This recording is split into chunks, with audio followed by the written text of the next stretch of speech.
ایلیا نے کہا اور عمران کے اسبات میں سر ہلانے پر وہ تیزی سے آگے بڑھی، لیکن جیسے ہی وہ عمران کے قریب سے گزری، عمران کا بازو بجلی کی سی تیزی سے حرکت میں آیا اور ایلیا کنپٹی پر پڑنے والی بھرپور ضرب کھا کر چیختی ہوئی اچھل کر نیچے گری ہی تھی کہ عمران کی لات حرکت میں آئی اور ایلیا کا جسم ایک جھٹکا کھا کر ساکت ہو گیا۔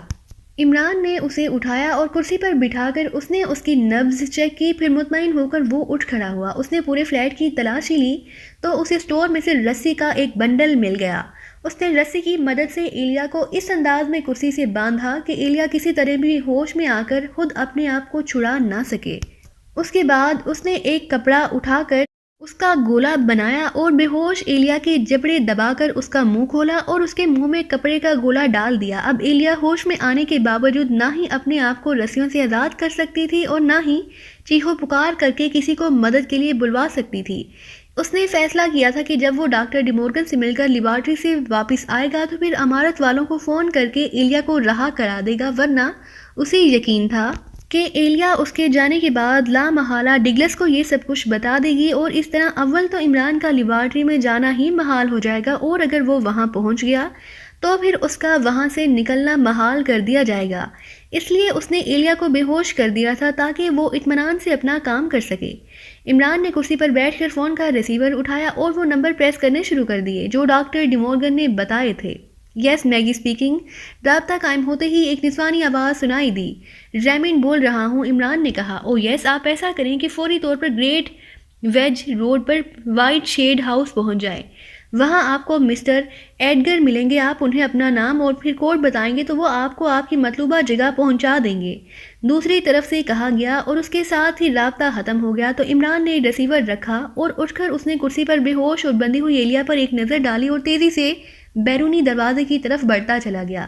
اس کے چہرے پر اطمینان کے تاثرات نمایاں تھے۔ تنویر نے کار براسٹن کلب کی پارکنگ میں روکی اور پھر وہ کار سے نکل کر باہر آ گیا۔ براسٹن کلب ہاں وسیع و عریض ایریے میں پھیلا ہوا تھا۔ براسٹن کلب ایک کمپلیکس میں واقع تھا جس میں کئی عمارتیں تھیں جو سب کی سب 4 منزلہ تھیں، جس میں کلب، جوا خانہ، ڈانس فلور اور ریسٹوران وغیرہ شامل تھے جہاں ہر قسم کی تفریح مہیا کی جاتی تھی۔ ایک طرف وسیع و عریض پارکنگ بھی تھی۔ وہ سب کلب کے مین گیٹ کی طرف بڑھ گئے۔ چونکہ مرکزی عمارت کلب کی تھی اس لیے ظاہر ہے کہ ایلیا کلب کے آفس میں ہی مل سکتی تھی۔ کلب کا حال خاصا وسیع و عریض تھا اور اس میں موجود لوگ شہر کے اعلیٰ طبقے سے متعلق نظر آ رہے تھے، اس لیے حال میں خاموشی اور سکون تھا۔ حال کو انتہائی خوبصورت انداز میں سجایا گیا تھا اور اس سجاوٹ میں اعلیٰ ذوق کی جھلک نمایاں تھی۔ ایک طرف وسیع کاؤنٹر تھا جس کے پیچھے 4 خوبصورت لڑکیاں اور نوجوان لڑکیاں موجود تھیں، جن میں سے ایک فون سامنے رکھے اسٹول پر بیٹھی ہوئی تھی۔ جولیا اس کاؤنٹر کی طرف بڑھتی چلی گئی۔ یس مس، ایک لڑکی نے جولیا اور اس کے ساتھیوں کے قریب آنے پر انتہائی محضبانہ لہجے میں کہا۔ ایلیا سے ملنا ہے، جولیا نے کہا۔ 1 منٹ میں معلوم کرتی ہوں، لڑکی نے کہا اور ریسیور اٹھا کر اس نے تیزی سے چند نمبر پریس کرنے شروع کر دیے۔ کاؤنٹر سے بول رہی ہوں مادام، ایلیا سے ایک خاتون اور 3 مرد ملاقات کرنا چاہتے ہیں، لڑکی نے کہا۔ او اچھا، میرا بھی یہی خیال تھا، لڑکی نے دوسری طرف سے فون سن کر کہا اور پھر ریسیور رکھ دیا۔ سوری مس، وہ اپنی رہائش گاہ پر جا چکی ہیں، آپ کل ملاقات کر لیں، لڑکی نے کہا۔ ان کی رہائش گاہ کہاں ہے؟ ہمیں آج ہی ملنا ہے۔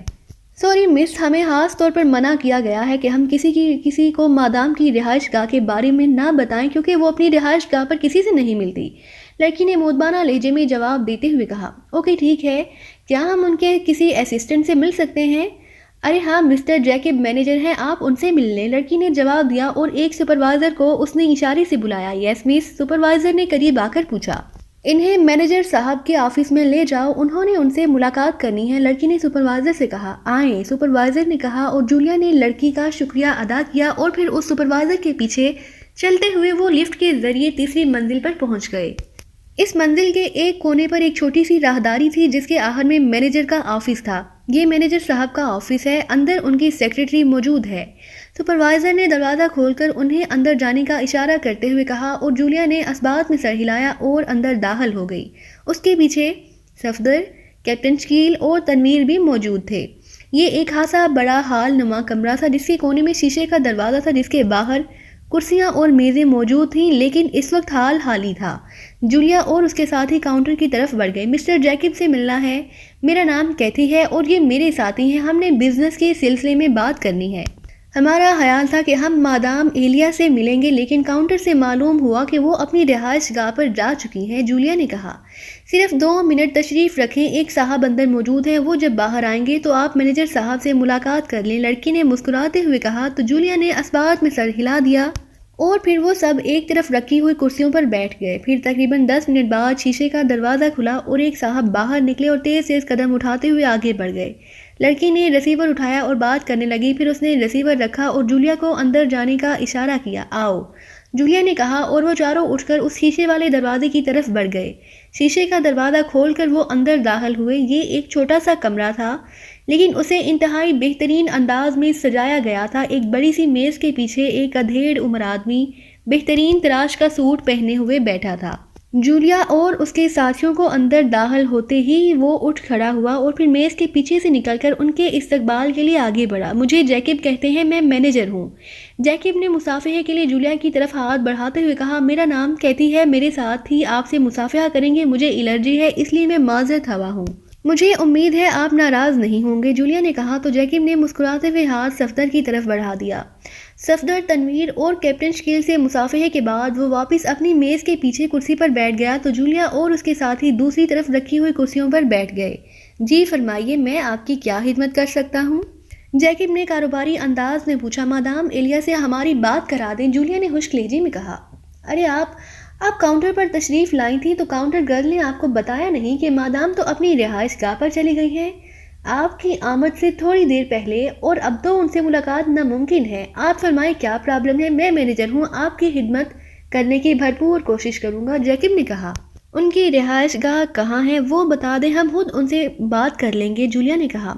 سوری مس، ایسا ممکن نہیں ہے، مادام اس معاملے میں بے حد سخت ہیں۔ اگر آپ نے ان سے ہی ملاقات کرنی ہو تو کل 11 بجے کے بعد کسی بھی وقت تشریف لے آئیں، ملاقات ہو جائے گی، رہائش گاہ پر ایسا ممکن نہیں ہے، جیکب نے کاؤنٹر گرل کی طرح صاف جواب دیتے ہوئے کہا۔ مسٹر جیکب، ایلیا اس ملک کی صدر نہیں ہے، وہ ایک کاروباری خاتون ہے، اس لیے آپ اپنا اور ہمارا وقت ضائع نہ کریں اور اس کا پتہ بتا دیں، جولیا نے سرد لہجے میں کہا۔ وہ صدر سے بھی اہم شخصیت ہے مس کیتھی، آپ برائے مہربانی ضد نہ کریں اور کل ان سے ملاقات کر لیں۔ جیکب کا لہجہ بھی خشک ہو گیا تھا۔ اوکے، جیسے آپ کہیں، جولیا نے ایک طویل سانس لیتے ہوئے کہا اور کرسی سے اٹھ کھڑی ہوئی، اور اس کے اٹھتے ہی صفدر، تنویر اور کیپٹن شکیل بھی اٹھ کھڑے ہوئے۔ جیکب بھی کھڑا ہو گیا۔ شکریہ مس کیتھی، جیکب نے مسکراتے ہوئے۔ اسی لمحے تنویر نے آگے بڑھ کر جیکب کی طرف مصافحے کے لیے ہاتھ بڑھا دیا اور دوسرے لمحے جیکب چیختا ہوا ایک جھٹکے سے اچھل کر میز کے اوپر سے گھسیٹتا ہوا نیچے فرش پر ایک دھماکے سے آ گرا۔ اسی لمحے صفدر بجلی کی سی تیزی سے بیرونی دروازے کی طرف بڑھ گیا۔ کیپٹن شکیل بھی اس کے پیچھے تھا۔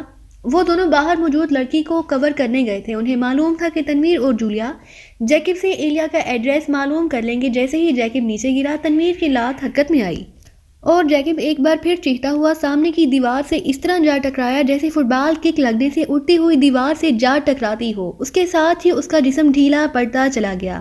وہ بے ہوش ہو چکا تھا۔ اس کا کوٹ اس کی پشت سے نیچے کر دو، جولیا نے کہا تو تنویر نے جھک کر جیکب کا کوٹ اس کے عقب میں کر کے اسے اٹھا کر ایک کرسی پر بٹھا دیا۔ اب اسے ہوش میں لے آؤ، جولیا نے کہا تو تنویر نے اس کا منہ اور ناک دونوں ہاتھوں سے بند کر دیا۔ چند لمحوں بعد جب جیکب کے جسم میں حرکت کے آثار پیدا ہونے لگے تو تنویر نے ہاتھ ہٹائے اور پیچھے ہٹ کر کھڑا ہو گیا۔ اس نے جیب سے ریوالور نکال لیا۔ چند لمحوں بعد جیکب کراہتے ہوئے ہوش میں آ گیا۔ ہوش میں آتے ہی اس نے اٹھنے کی کوشش کی، لیکن ظاہر ہے کوٹ پشت کی طرف سے نیچے ہونے کی وجہ سے اس کا توازن درست نہ رہا تھا، اس لیے اٹھنے کی معمولی سی کوشش کے بعد وہ دوبارہ بیٹھ گیا۔ یہ کیا، کون ہو تم؟ یہ تم نے کیا کیا ہے؟ جیکب نے ہونٹ چباتے ہوئے کہا۔ مسٹر جیکب، اگر تم اپنی اور اپنی سیکرٹری دونوں کی زندگی بچانا چاہتے ہو تو مادام کی رہائش گاہ کا پتہ بتا دو اور ہمارے سامنے اسے فون کر کے اس بات کو کنفرم کرا دو کہ وہ واقعی رہائش گاہ پر موجود ہے، جولیا نے سرد لہجے میں کہا۔ وہ مجھے سروس سے نکال دے گی، وہ ان معاملات میں بے حد سخت ہے، جیکب نے تقریباً رو دینے والے لہجے میں کہا۔ اسے معلوم ہی نہیں ہو سکے گا کہ ہم نے تم سے اس کا پتہ معلوم کیا ہے، یہ ہمارا وعدہ ہے، جولیا نے کہا تو اس نے فوراً پتہ بتا دیا۔ اس کا چہرہ بتا رہا تھا کہ وہ لڑنے بھیڑنے والا آدمی نہیں ہے، خالصاً کاروباری آدمی ہے، اسی لیے اس وقت وہ اس طرح گھبرایا ہوا تھا جیسے اسے پھانسی پر لٹکایا جا رہا ہو۔ فون نمبر بتاؤ، جولیا نے پوچھا۔ اس نے فون نمبر بتا دیا۔ جولیا نے فون پیس کے نیچے لگا ہوا بٹن پریس کر کے فون کو ڈائریکٹ کیا اور پھر نمبر پریس کرنے شروع کر دیے۔ دوسری طرف سے گھنٹی بجنے کی آواز سنائی دی، پھر کسی نے ریسیور اٹھا لیا۔ یس، دوسری طرف سے ایک نسوانی آواز سنائی دی۔ کیا میری بات مس ایلیا سے ہو رہی ہے؟ جولیا نے کہا۔ یس، آپ کون ہیں؟ دوسری طرف سے حیرت بھرے لہجے میں کہا گیا۔ میرا نام کیتھی ہے اور میں نے آپ سے فوری ملاقات کرنی ہے۔ آپ کے کلب سے معلوم ہوا ہے کہ آپ اپنی رہائش گاہ پر چلی گئی ہیں۔ کیا آپ سے ملاقات ہو سکتی ہے؟ ایک بڑے بزنس ڈیل کے سلسلے میں فوری بات کرنی ہے۔ سوری، کل کلب میں ملاقات ہو سکتی ہے، اس وقت نہیں، ویری سوری، دوسری طرف سے کہا گیا اور اس کے ساتھ ہی رابطہ ختم ہو گیا تو جولیا نے ریسیور رکھ دیا۔ اسے آف کر دو، جولیا نے تنویر سے کہا اور تیزی سے بیرونی دروازے کی طرف بڑھ گئی۔ باہر کیپٹن شکیل صفدر موجود تھے۔ سیکرٹری جو کاؤنٹر کے پیچھے بیٹھی ہوئی تھی اب اس کاؤنٹر سے ہٹ کر علیحدہ کرسی پر بیٹھی ہوئی تھی اور صفدر اس کے پاس کھڑا تھا، جبکہ کیپٹن شکیل دروازے کے قریب موجود تھا۔ اسے بھی آف کر دو اور آؤ، جولیا نے صفدر سے کہا اور پھر تیزی سے بیرونی طرف بڑھ گئی۔ تھوڑی دیر بعد ان کی کار انتہائی تیز رفتاری سے ایلیا کی رہائش گاہ کی طرف بڑھی چلی جا رہی تھی۔ اس کی رہائش گاہ تک پہنچنے میں انہیں تقریباً آدھا گھنٹہ لگ گیا۔ پلازا کی عمارت بے حد عالیشان تھی۔ انہوں نے کار پارکنگ میں روکی اور لفٹ کے ذریعے وہ مطلوبہ فلیٹ تک آئے۔ فلیٹ کا دروازہ بند تھا اور باہر لاک لگا ہوا تھا، البتہ سائڈ پر ایلیا کے نام کی پلیٹ موجود تھی۔ میرا خیال ہے وہ کال کی وجہ سے نکل گئی ہے، جولیا نے ہونٹ چباتے ہوئے کہا۔ اب اگر اسے مینیجر اور اس کی سیکرٹری کی موت کی اطلاع مل گئی تو وہ شاید ہی واپس آئے، تنویر نے کہا۔ میرا خیال ہے کہ ہمیں اندر جا کر فلیٹ کی تلاشی لینی چاہیے، ہو سکتا ہے کہ کوئی ایسا کلیو مل جائے جس کے بعد اس ایلیا سے ملنے کی ضرورت ہی نہ رہے، کیپٹن شکیل نے کہا تو جولیا نے اسبات میں سر ہلا دیا۔ صفدر نے جیب سے ماسٹر کی نکالی اور اس نے ماسٹر کی سے لاک کھولا اور پھر وہ فلیٹ کے اندر داخل ہو گئے۔ یہ لگژری فلیٹ تھا۔ ارے یہ کیا، یہ تو بندی ہوئی ہے، اس کا منہ بھی بند ہے اور یہ بے ہوش ہے۔ اس کے منہ سے کپڑا نکال کر اسے ہوش میں لے آؤ، لیکن ابھی اسے کھولنا مت، یہ کوئی ہاتھ سے چکر لگتا ہے، جولیا نے کہا تو تنویر آگے بڑھا اور اس نے کپڑا ایلیا کے منہ سے کھینچ کر نکال لیا اور پھر اس کا منہ اور ناک دونوں ہاتھوں سے بند کر دیا۔ چند لمحوں بعد جب اس کے جسم میں حرکت کے آثار نمودار ہونے لگے تو تنویر نے ہاتھ ہٹائے اور پیچھے ہٹ کر واپس اپنے ساتھیوں کے ساتھ کرسی پر جا بیٹھا۔ تھوڑی دیر بعد ایلیا نے کراہتے ہوئے آنکھیں کھولی اور اس نے لاشعوری طور پر اٹھنے کی کوشش کی، لیکن ظاہر ہے بندی ہونے کی وجہ سے وہ صرف کسمسا کر رہ گئی۔ تمہیں کس نے بے ہوش کر کے باندھا اور پھر تمہارے منہ میں کپڑا بھی ٹھونس دیا؟ جولیا نے کہا تو ایلیا نے چونک کر جولیا اور اس کے ساتھیوں کی طرف دیکھا۔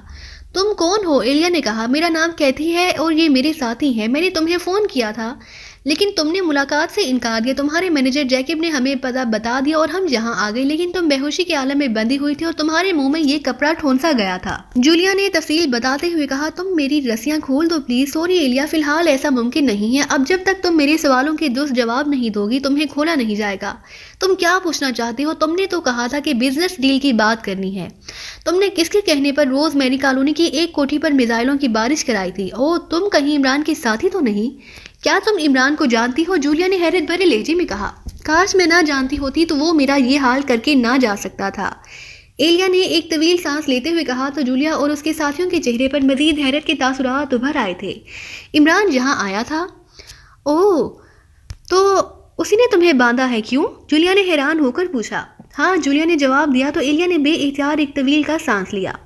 پھر اس نے یہ حرکت کیوں کی؟ حالانکہ میں نے اس کا کام بھی کر دیا تھا، میں نے اس کی بات ڈاکٹر ڈی مورگن سے کرا دی تھی، ایلیا نے حیرت بھرے لہجے میں کہا۔ کون ڈاکٹر ڈی مورگن؟ سنو، تم مجھے کھول دو، اگر تم واقعی عمران کے ساتھی ہو تو میں تمہیں کچھ نہیں کہوں گی، ایلیا نے کہا۔ میں نے کہا ہے کہ پہلے میرے سوالوں کے جواب دو اور یہ بھی سن لو کہ یہ عمران تھا جس نے تمہیں صرف بے ہوش کرنے اور باندھنے پر اکتفا کیا ہے۔ ہم اس قسم کے تکلفات کے قائل نہیں ہیں، ہم دل میں گولی اتار دینے کو اس بکھیڑے سے زیادہ آسان سمجھتے ہیں، جولیا نے کہا۔ ٹھیک ہے، میں سب کچھ سچ سچ بتا دیتی ہوں، میں نے یہاں مخبری کا ایک نیٹ ورک کام کیا ہوا ہے، اس کے لیے مجھے اعلیٰ سطح پر تعلقات رکھنے پڑتے ہیں۔ اسپارگن کے اسپیشل لنک فورس کے انچارج ڈگلس نے مجھ سے رابطہ کیا، اس نے مجھے کہا کہ عمران اپنے ساتھیوں سمیت یہاں موجود ہے لیکن ٹریس نہیں ہو رہا، میں اسے ٹریس کراؤں، چنانچہ میں نے اس سے بہاری معاوضہ وصول کیا اور اس کا کام کر دیا، ایلیا نے ایک طویل سانس لیتے ہوئے کہا، اور پھر اس نے انہیں ساری تفصیل بتا دی اور یہ بھی بتا دیا کہ عمران یہاں کیسے آیا تھا اور اس کے ساتھ کیا باتیں ہوئی تھیں۔ عمران ڈاکٹر ڈی مورگن کے پاس پہنچ گیا ہوگا، جولیا نے ہونٹ چباتے ہوئے پوچھا، کیونکہ وہ یہ بات سمجھ گئی تھی کہ عمران اپنے طور پر کام کر رہا ہے اور ایک بار پھر وہ ان سے پہلے لیبارٹری میں داخل ہونے میں کامیاب ہو گیا ہے۔ یہ تو مجھے معلوم نہیں، تم فون کر کے ڈاکٹر ڈی مورگن سے بات کرو اور ان سے پوچھو۔ ٹھیک ہے، تم نمبر ملاؤ، میں پوچھتی ہوں۔ مس کیتھی، ایسا نہ ہو کہ دوبارہ فون کی وجہ سے ڈاکٹر ڈی مورگن چونک پڑے، صفدر نے کہا۔ کیوں چونکنے کی وجہ؟ جولیا نے منہ بناتے ہوئے کہا۔ اس کے ساتھ ہی اس نے ریسیور اٹھایا اور ایلیا کا بتایا ہوا نمبر پریس کر کے اس نے خود اٹھ کر ریسیور ایلیا کے کان سے لگا دیا، جبکہ ریسیور صفدر نے لاؤڈر کا بٹن آن کر دیا۔